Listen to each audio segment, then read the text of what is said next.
তো বন্ধুরা, আমি অশোক মাহাতো আজও আপনাদের সামনে একটি নতুন গল্প নিয়ে হাজির হয়েছি।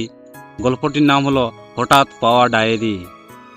শীতের বিকেল, সূর্যের আলো হালকা কমলা আভা ছড়াচ্ছে, আর মৃদু হাওয়ার চারপাশের গাছগুলো আলতো দোল খাচ্ছে।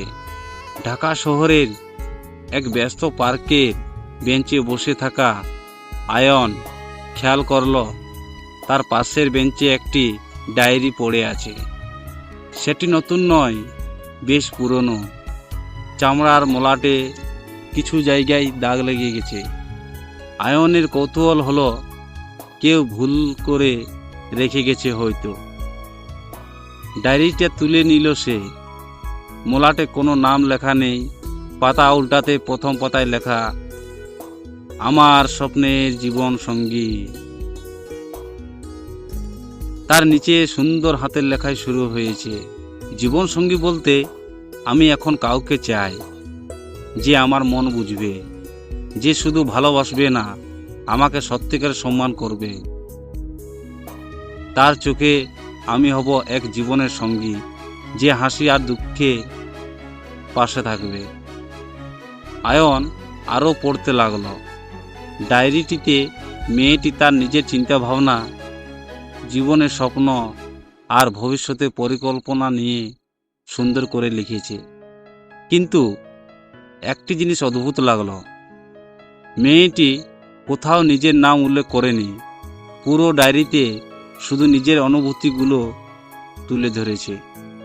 শেষ পাতায় লেখা, যদি কোনো দিন এই ডায়েরি কারো হাতে পৌঁছায়, তবে জেনে রাখো, তুমি যদি আমার চিন্তাগুলোতে মেলাতে পারো, তবে একবার আমাকে খুঁজে দেখো, হয়তো তুমি আমার খোঁজার মানুষ। আয়নের মন অদ্ভুত রকম কৌতূহলে ভরে উঠল। ডায়েরির শেষে একটি ফোন নম্বরও লেখা ছিল না, কিন্তু মাঝের পাতাগুলোতে মেয়েটি তার প্রিয় জিনিসগুলোর নাম উল্লেখ করেছে। গুলশান লেক, পুরানো ঢাকার স্টার মসজিদ, বইমেলা, ধানমন্ডি লেক। আয়ন ভাবল, মেয়েটির মনের মতো জীবনসঙ্গী হওয়ার সুযোগ তো নেই, কিন্তু তাকে খুঁজে বের করার চেষ্টা করতে দোষ কি? একটি অভিযান শুরু। অগত্যা পরের দিন থেকে আয়ন মেয়েটি উল্লেখ করা জায়গাগুলোতে যেতে শুরু করলো। প্রথমে গেল ধানমন্ডি লেক। পুরো বিকেল পার করলো, কিন্তু কোনো ফল হলো না। এক সপ্তাহ ধরে সে প্রতিদিন এক এক জায়গায় গেল, কিন্তু মেয়েটিকে দেখতে পেল না। তবে শেষমেশ পুরানো ঢাকার স্টার মসজিদে কিছুটা ভাগ্য সহায় হলো। এক শীতের বিকেলে সে মসজিদের সামনে দাঁড়িয়েছিল। ডায়েরির পাতাগুলো আবার দেখতে দেখতে তখনই হঠাৎ তার চোখে পড়ল এক মেয়েকে। মেয়েটি সাদা কালো সালোয়ার কামিজ পরা, হাতে একটি বই, তার চোখে মুখে অদ্ভুত প্রশান্তি। আয়ন বুঝতে পারল না কেন, কিন্তু মেয়েটি দেখেই মনে হলো সেই ডায়েরির লেখক। কিছুক্ষণ দ্বিধায় ভুগল আয়ন। সরাসরি মেয়েটির কাছে যাওয়া ঠিক হবে কিনা তা বুঝতে পারছিল না, কিন্তু একসময় সাহস করে এগিয়ে গেল। মাফ করবেন, বললেন আয়ন, এই ডায়েরিটা কি আপনার? মেয়েটি বিস্মিত চোখে তার দিকে তাকালো, তারপর ডায়েরিটা হাতে নিয়ে নড়ে চড়ে দেখতে লাগলো। এক মুহূর্তের মধ্যে তার মুখ উজ্জ্বল হয়ে উঠল। হ্যাঁ, এটাই তো আমার ডায়েরি। আপনি এটা পেলেন কোথায়? আয়ন হাসল। পার্কে পেয়েছিলাম। আপনার লেখাগুলো পড়ে মনে হলো আপনাকে খুঁজে বের করতে হবে। মেয়েটি আয়নের দিকে তাকিয়ে হাসল। আপনি কি ডায়েরি পড়েছেন? হ্যাঁ, আমি জানি এটা ঠিক নয়, কিন্তু আপনার লেখা আমাকে ভীষণ কৌতূহলী করে তুলেছে। আপনি যে এত সুন্দর করে অনুভূতির কথা লিখেছেন। মেয়েটি একটু লজ্জা পেল, তারপর নাম বলল, আমার নাম ঈশিতা। ঈশিতা, আমি আয়ন। ডায়েরির কথা বলল না। তারা মসজিদের পাশে একটি চায়ের দোকানে বসে কথা বলতে শুরু করলো। ঈশিতা জানালো, ডায়েরিটা তার একান্ত ব্যক্তিগত ছিল, কিন্তু কয়েক সপ্তাহ আগে হারিয়ে যায়। প্রথমে সে খুব কষ্ট পেয়েছিল, কিন্তু পরে ভাবল হয়তো কারো হাতে পৌঁছালে মনের ভাবনা ভাগাভাগি হবে।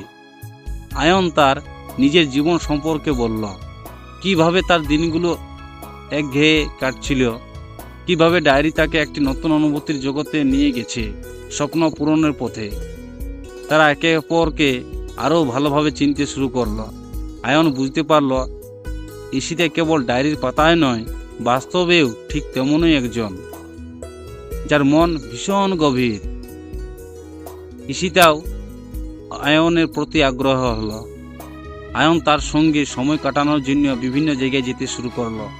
একদিন ধানমন্ডি পাশের বেঞ্চে বসে ঈশিতা বলল, আয়ন, তুমি কি জানো, আমি এক সময় ভাবতাম ডায়েরিতে যাকে খুঁজেছি সে হয়তো কেবল আমার কল্পনায় থাকবে, কিন্তু তুমি এসে প্রমাণ করেছ এমন কেউ বাস্তব থাকতেও পারে। আয়ন একটু হেসে বলল, তোমার ডায়েরি আমাকে স্বপ্ন দেখতে শিখিয়েছে। তোমার খুঁজে পাওয়ার পর আমি বুঝেছি জীবন আসলে স্বপ্ন আর বাস্তবের মিশ্রণ। এখন শুধু চাই তুমি আমার জীবনের অংশ হয়ে থাকো। ঈশিতার চোখে জল এসে গেল। সে কোনো উত্তর দিল না, শুধু মাথা ঝুঁকিয়ে সম্মতি জানালো। 2 বছর পর একই পার্কে তারা আবার বসে। এবার তাদের হাতে ডায়েরির জায়গায় একটি নতুন বই, সেখানে তাদের স্বপ্ন আর ভালোবাসার গল্প লেখা। ঈশিতা বলল, জানো আয়ন, যদি সেদিন তুমি ডায়েরিটা তুলে না নিতে, তাহলে আমাদের গল্পটা কখনো শুরু হতো না। আয়ন মৃদু হেসে বলল, এখন তোমার স্বপ্নের জীবন সঙ্গী আমি হতে পেরেছি। ঈশিতা তার হাতে হাত রাখল, তুমি শুধু স্বপ্নের জীবন সঙ্গী নয়, তুমি আমার সব কিছুরই চেয়েও বেশি। সূর্যের আলোতে তাদের মুখে একরকমের তৃপ্তির আভা, আর সেই পার্কের বাতাসে তাদের গল্প মিলিয়ে গেল, যেন প্রকৃতির অংশ হয়ে গেল চিরতরে। তো বন্ধুরা, আজ এই পর্যন্ত, গল্প শেষ। তো আপনারা নতুন নতুন ভিডিও আপডেট পেতে চ্যানেলটি সাবস্ক্রাইব করুন, আর ভিডিওটি ভালো লাগলে অবশ্যই লাইক করে দিন।